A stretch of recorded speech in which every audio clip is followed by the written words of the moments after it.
Leopoldo Alas Clarín fue un asturiano de pro conocido por su dureza a la hora de escribir y que incluso sus críticos hablaban del caciquismo literario de Clarín.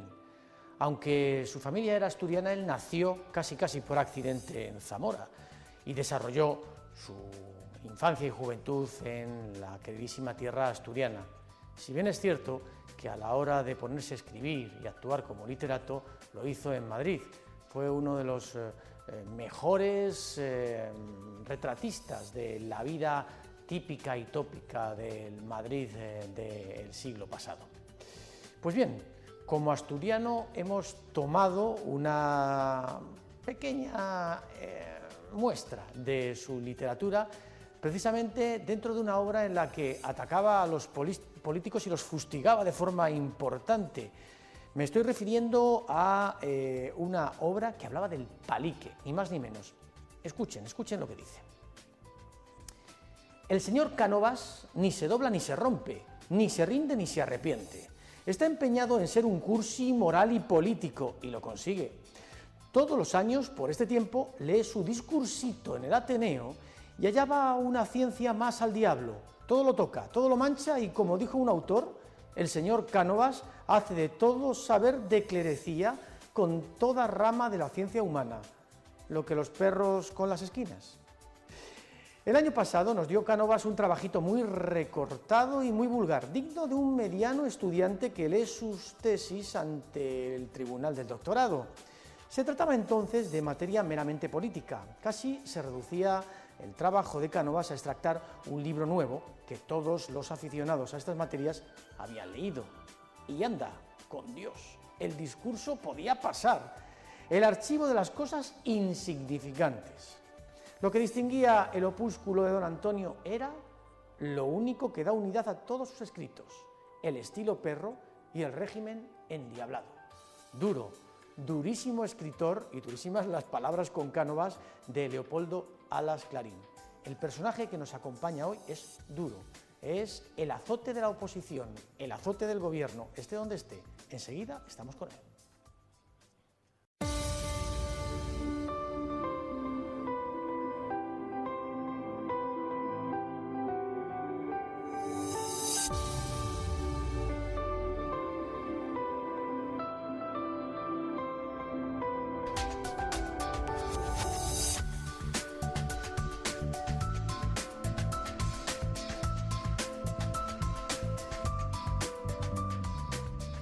Es conocido como la voz del PP dentro de la Diputación de Guadalajara, conocido fundamentalmente porque no ceja en su empeño a la hora de ponerse de frente cuando un tema se vuelve complicado.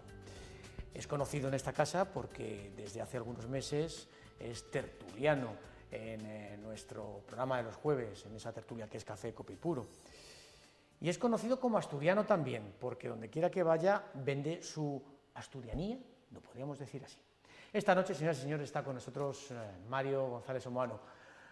Mario, muy buenas noches. Hola, buenas noches. Y permíteme que te haga la primera pregunta, que es tradicional por filosofía en el programa. ¿Y tú de quién eres? Bueno, pues yo, como has dicho, soy de origen asturiano, y digamos que ya, tengo que decir, adoptado en Guadalajara, porque hoy sin Guadalajara creo que no podría vivir, después de pasar una etapa también por otra región o por otra comunidad autónoma como ha sido la de Extremadura. Vamos a conocer un poco de tu vida personal y de tu trayectoria, que bueno, a más de uno sorprendería y va a sorprender saber en el transcurso del programa de hoy que tiene más de profesional que de política. La política llegó ya estando en Guadalajara, pero bueno, eso lo vamos a conocer más adelante. Hablamos de Asturias y hablamos de tu pueblecito, La Vita Parres, año 58. ¿Cómo es ese pueblecito asturiano y cómo era en la época de tu infancia? Pues una aldea rural. Estamos hablando de una aldea rural de hábitat disperso, donde vivíamos en aquellos años pues unas 30 familias, pero con una dispersión de vivienda y con una distancia de hasta 2 kilómetros de unas viviendas a otras. Pero era una aldea que pertenecía al concejo, en Asturias hay que hablar del concejo de Parres, cuya capital es Arriondas, lo que es la villa donde está el ayuntamiento. Pero también hay que decir que pertenecía a una parroquia que se llama Santo Tomás de Aquino, parroquia que no es la única que había en el concejo. Es decir, en cada concejo hay 7 u 8 parroquias, porque allí también las aldeas rurales de alguna forma se agrupan por parroquia. No es como aquí en Guadalajara, donde la parroquia coincide con el municipio, con el pueblo. Bueno, ¿cómo era la vida en aquella época? ¿Era difícil, era complicada y más a lo mejor en unos núcleos tan pequeños como aquellos, ¿no? Sí, yo estuve en una escuela rural, una escuela mixta, durante los 4 primeros años hasta que pasé al instituto. Era una aldea donde nos dedicamos a la ganadería, es decir, mis padres tenían algunas vacas, aunque normalmente en Asturias, en casi todas las aldeas, en todos los pueblos, se compartía la actividad de la ganadería con el trabajo en algún otro sitio, en alguna fábrica o en la construcción, como en el caso de mi padre, pero se compartía esa doble actividad. Yo lo que recuerdo es que de niño, es decir, de muy pequeñito, tenía que ayudar a mis padres en la actividad. Recuerdo que me encantaba, además era una actividad me llenaba mucho.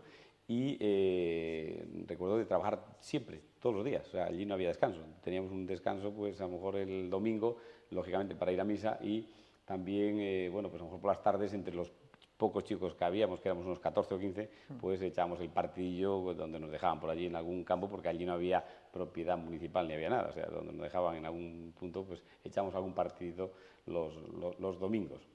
¿Qué tal estudiante era Mario? En el comienzo no he sido muy bueno, tuve mis primeros 4 años en una escuela rural donde creo que el aprendizaje fue fue mínimo. Pasé al instituto y el primer año me las cargué yo creo casi todas, o sea, suspendí 7 de 10, me parece, aprobando manualidades y religión, que esas me parece que eran más o menos Las Marías. Las Marías te pasaban, y recuerdo que un profesor le dijo a mi madre que podía hacer cualquier cosa conmigo menos mandarme a estudiar. Pero sin embargo fue capaz no solo de estudiar, sino de sacar una carrera, ¿no? Sí, luego ya me encargué, creo que tenía 10 años, venía de una aldea, de un colegio, de una escuela rural.